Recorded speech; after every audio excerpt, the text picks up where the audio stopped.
Big Boar Barbecue presents Seven Rivers Racing on KQEG TV with Dan the Voice Dyker, Billy Doc Niles, and Paul the Statman Riker. Brought to you by Big Boar Barbecue, Highway 16 West Salem, in La Crosse on 3rd Street downtown and George and Gillette Street. Big Boar Barbecue, now that's a mouthful. By Carey Heating and Air Conditioning, your residential specialist, serving the La Crosse area since 1929. Carey Heating and Air Conditioning. Welcome in, race fans. Seven Rivers Racing, KQEG TV, The Voice, Dan Dyker, Billy Doc Niles, the Penguin, Paul Reichert. You know, we have crafted a way to launch the Penguin into the Dyker drop zone at Tomah at the end of the year. How is that? What do you do? We can't tell you. Well, he doesn't want to partake in it, but he's going to. He's smiling. I've seen it. I have demands. You have demands? Yes, before I do this, yes.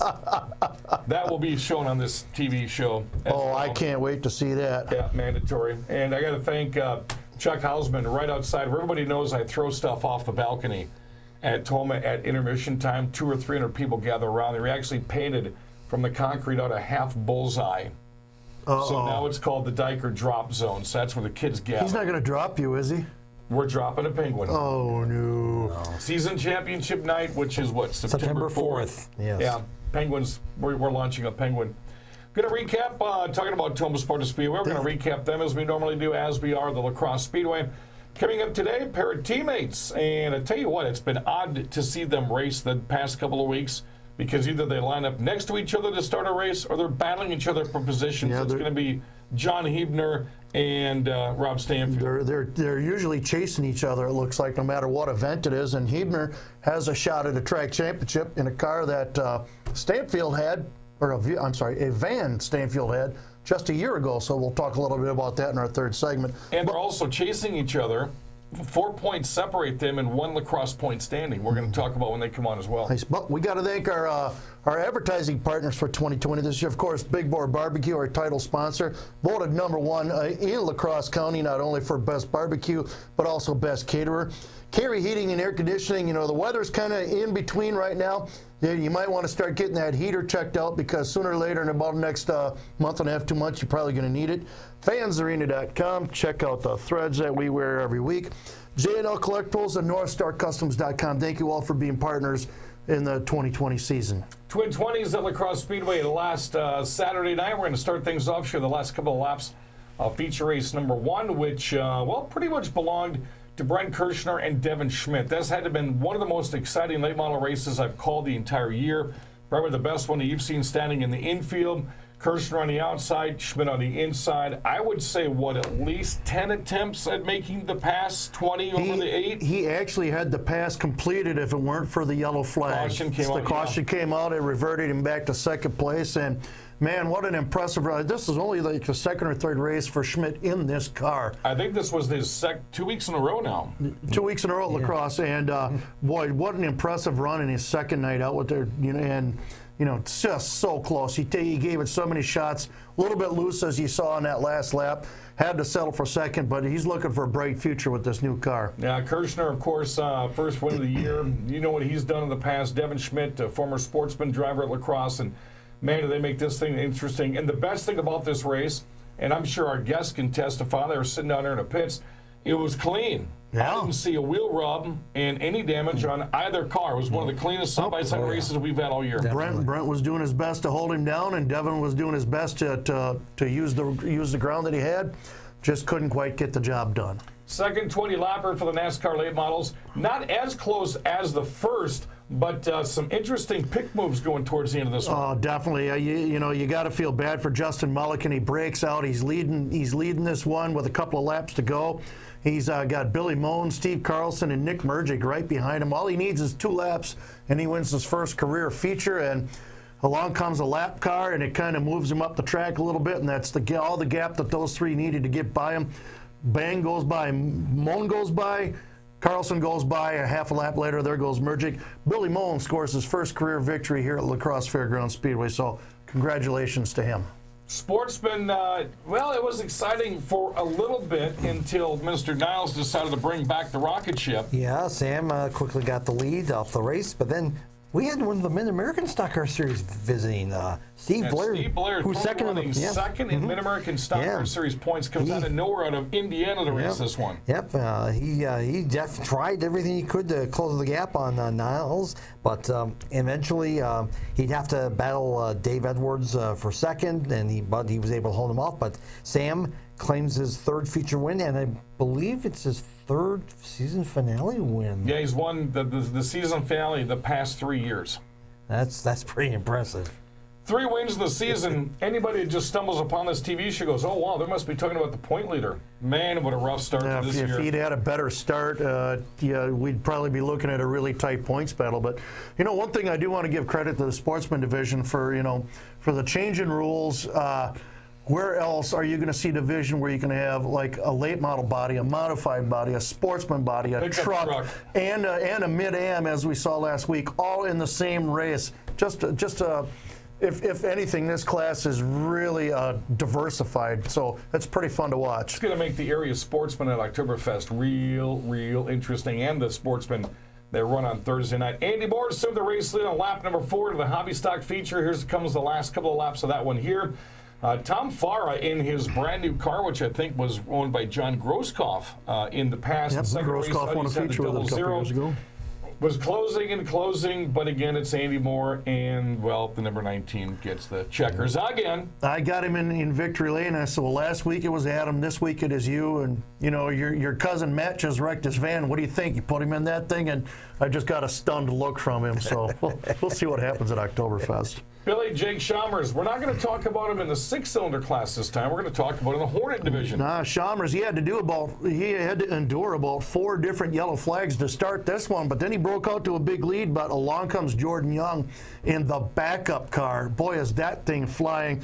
Young would clear the field and take a shot at Chalmers, run out of laps, so Chalmers wins his first feature of the season here at La Crosse.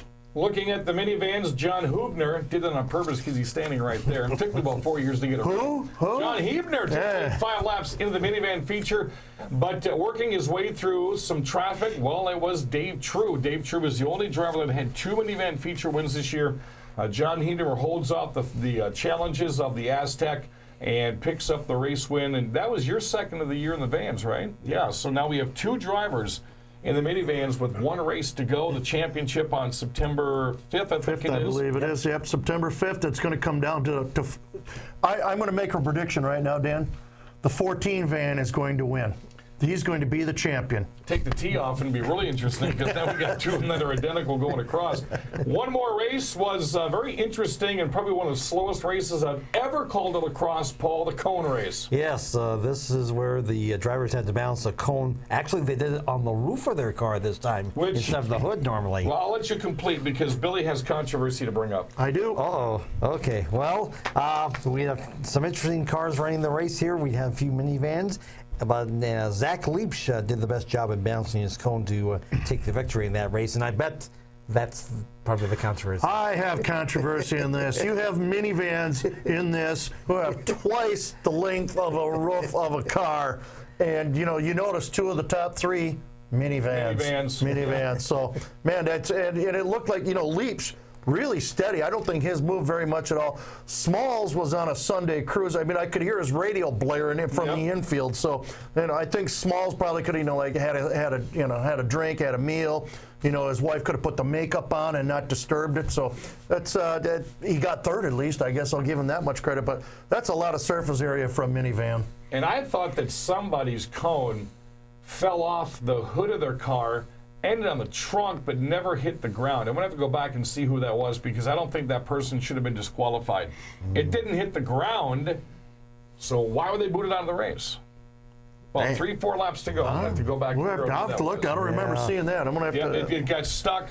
Where the trunk lid is here. The windshield comes down, then you got that little space right here where the trunk starts on. It was stuck right there, so it never fell off the car. Well, imagine how fast they could have gone if that thing would have stuck real good. Yeah, I'm going to have to go back and figure out who that was. Coming up next, we're going to go to the Tomah Sparta Speedway. Got a lot of recapping to do there as they are down to their final 3 races and an Enduro of the year. La Crosse down to an Enduro and a Night of Destruction at Oktoberfest. We'll tell you about that coming up next on KQEG TV.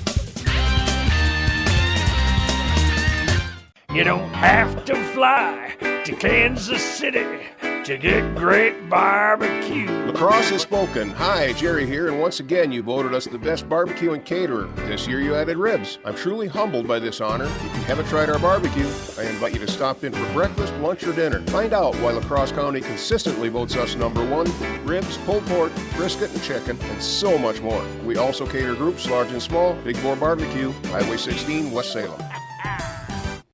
American Standard Heating and Air Conditioning is built to a higher standard, so you can focus on the problems in your life that really actually matter.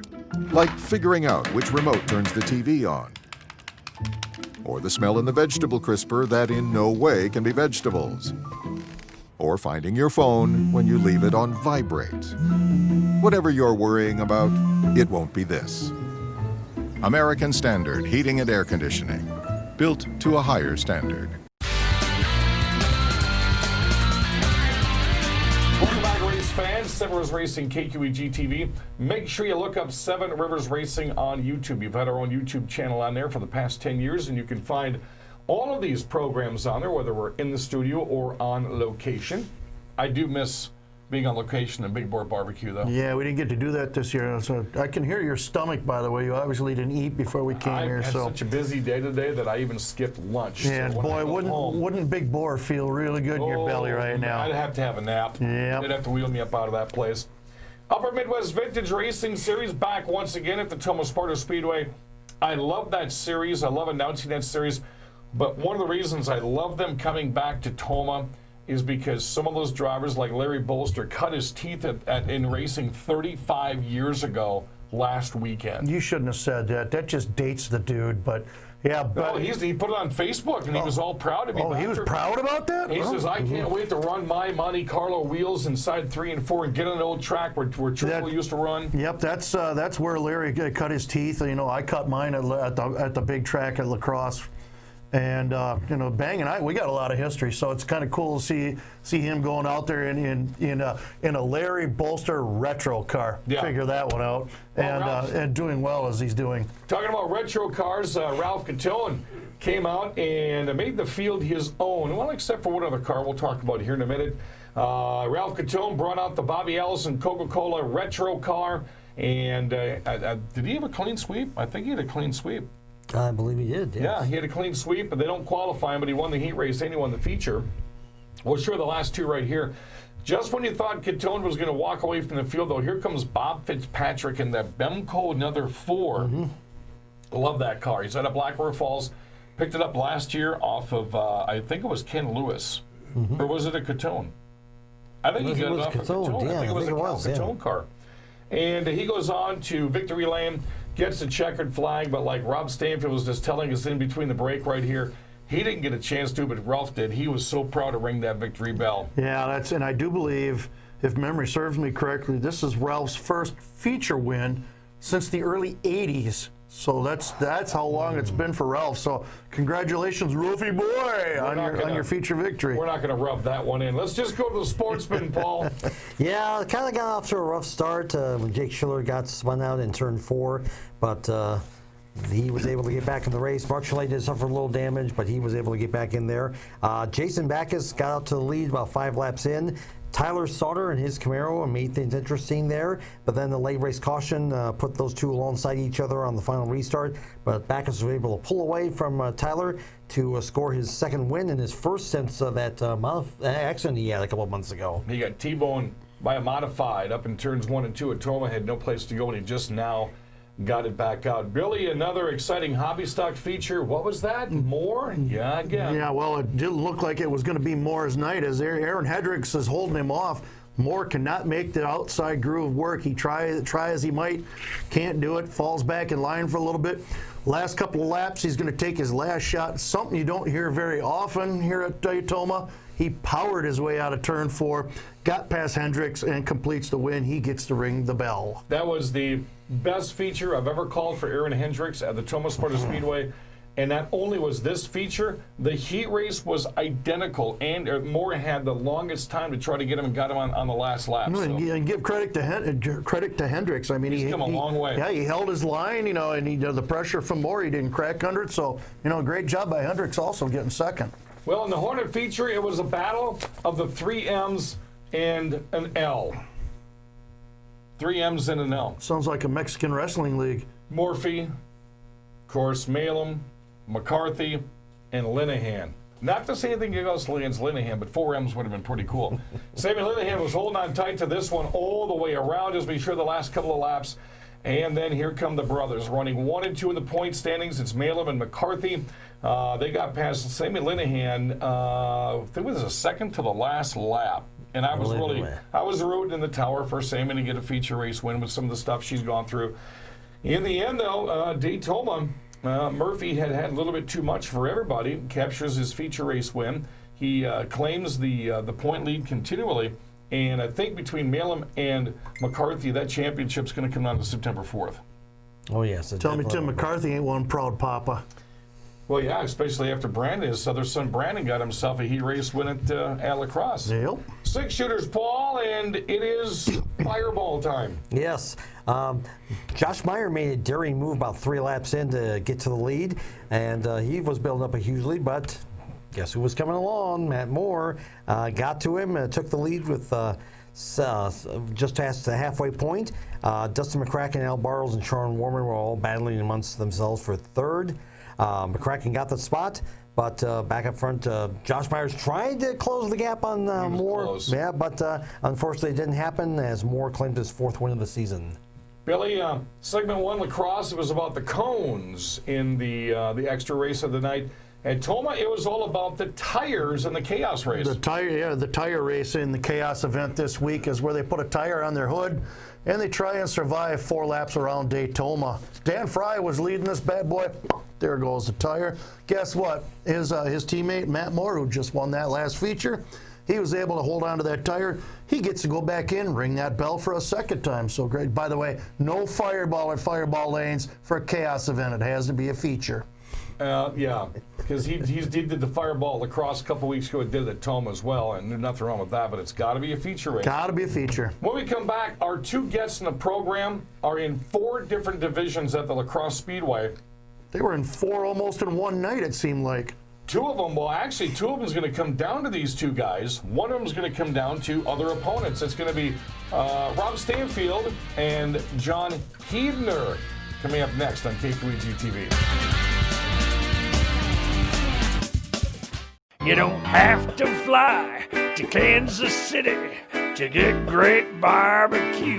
Well, you've done it again. Hi, Jerry here. You voted us the #1 barbecue and caterer for the 5th year in a row. This year you added ribs. Now, if you haven't tried our barbecue, let me personally invite you to try the best ribs, pulled pork, brisket, chicken, and so much more. Visit us on Highway 16 West Salem. Dine in or outside at one of our picnic tables. Drive-through and carry-out is always available. Big Boar Barbecue, a delicious mouthful. American Standard Heating and Air Conditioning is built to a higher standard, so you can focus on the problems in your life that really actually matter. Like figuring out which remote turns the TV on, or the smell in the vegetable crisper that in no way can be vegetables, or finding your phone when you leave it on vibrate. Whatever you're worrying about, it won't be this. American Standard Heating and Air Conditioning, built to a higher standard. Welcome back, race fans. Summers Racing, KQEG TV, the program that we love to get the racing community involved in, and especially the racers. One of my guests has been here before. The other one, John Huebner, this is your first time, isn't it? Yes, it is. I thought you were in before. Oh, we got a couple of, we're going to run them through the ringer now. We only got 8 minutes, so you ain't going to be that big of a ringer. When I look at this point sheet, usually I have all this stuff memorized at the La Crosse Speedway, but these guys are in so many divisions that I'm going to have to actually read this. So in the Hornet division, Rob Stansfield is 5th. In the street stocks, Rob Stansfield is 2nd. And in the novelty, Rob Stansfield leads. Now, John Huebner is in only 2 of these. He is your point leader in the Mountain Dew minivans, and he's also 2nd place in the novelty, which is interesting. He leads the minivans by 4. He trails him in the novelty by 4. You got your work cut out for you for the rest of the year, my friend. Yes, I do. That's mine. What is up with you guys? Why so many divisions? I mean, why can't you just put all your energies into one? It's race day. Race whatever they let you allow you to race that day. Yeah. And I've seen you run, I think, 2 or 3 different divisions now. Yep. And you've run the Vans and the Hornets. Yep. First off, I got to commend you guys. You finally got some decent looking rides. I don't like the van. I don't like green flames. But when I saw traditional flames before. I liked that because you came on board, then it turned green like the glasses there. But your cars, I like the teammate thing you guys have done because it doesn't matter if you run Tomah, it doesn't matter if you run the Crosse. Everybody knows what the teammates are. Yep. I like What it. we're going for. Yep. Well, let's talk about the competition between you two because it seems like, and Dan and I talked about this earlier in the show, where there's one, there's the other one, with the exception of the minivan. You two seem to be glued not only at the hip because you're neighbors, because, right here in La Crosse, but also on the track. You just seem to find each other. Oh, yeah. He thinks he's faster than me, and I'm trying to be faster than him, so. I built his car. I'm pretty mad that my own car that I built is beating me. It's Rob, we've been watching you for quite a few years, and it seems like you've toned your style down to a little bit, where you're actually racing instead of getting a little crazy out there. Talk about the metamorphosis from the crazy man to the actual driver. I figured out that if you're smashing stuff on the way to the front, you might not make it to the front. You go around them, you get there a lot faster. So And I remember motto. a lot of times in that silver 77 Hornet, Rob right up the middle, or Rob cutting out of turn 4 and seeing a lot of parts fly off. And then I go to Facebook the next day and he's getting dogged on, but I haven't seen her name brought up once this year. Not trying to ruffle any feathers, just going out there racing my race. I tell you, one of the most impressive races I've ever seen you race was about a month ago. I believe it was the Hornets. It was the silver car. Oh, that's street stock. The street stock, okay. Outside groove. Outside groove. You picked your way Yeah, through. and You were very- patient. Yep.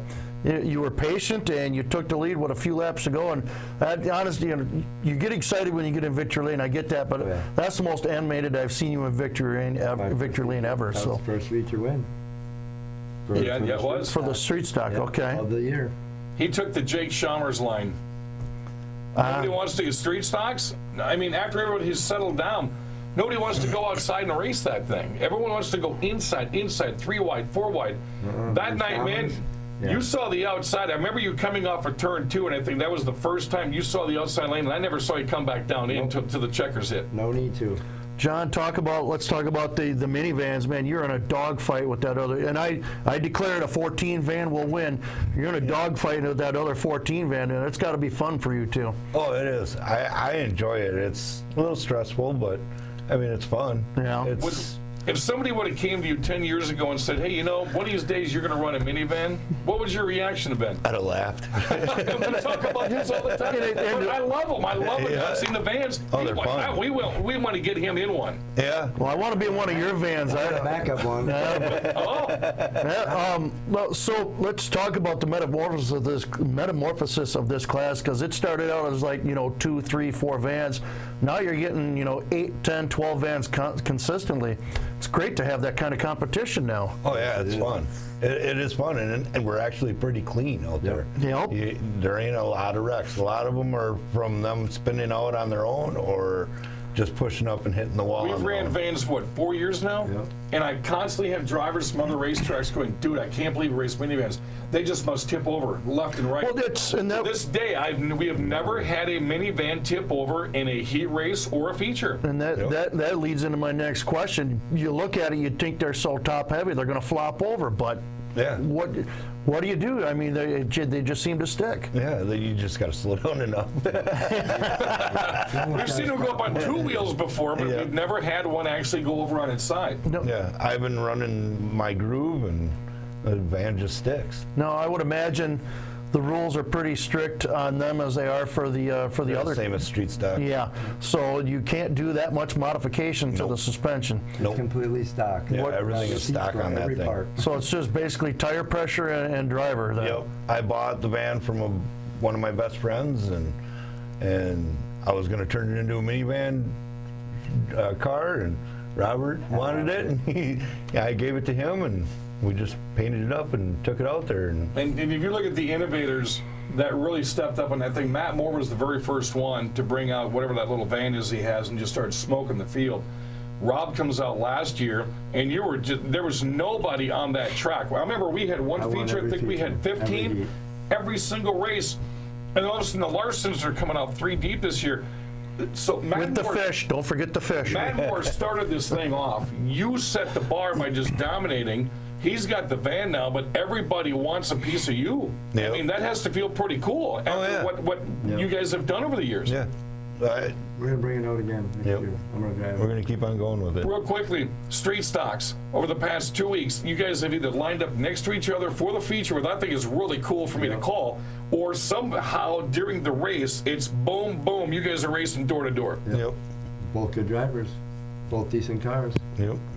I'm going to test to that. All right, boys, we got about a minute left here. It's that time where we let you talk about your sponsors for 2020. John? I'd like to thank Backwoods Tattoos, Crosse Construction, Crazy Dave's Auto in La Crosse, and Epic Media for the stickers. The Jonathan Eckelberg School of Memory, right there. We have people with the cell phones, we have people writing them on their hands, cheat sheets. Rob, who you got? Oh, and J&L Collectibles. Oh, there we go. Yep, I have almost J&L forgot. Collectibles, my mom and dad, Marge's on Rose, Crazy Dave's Auto, and Backwoods Studio. Marge's on Rose has good breakfast, too. So good. I always talk about the Unk thing. Unk's mess, yeah.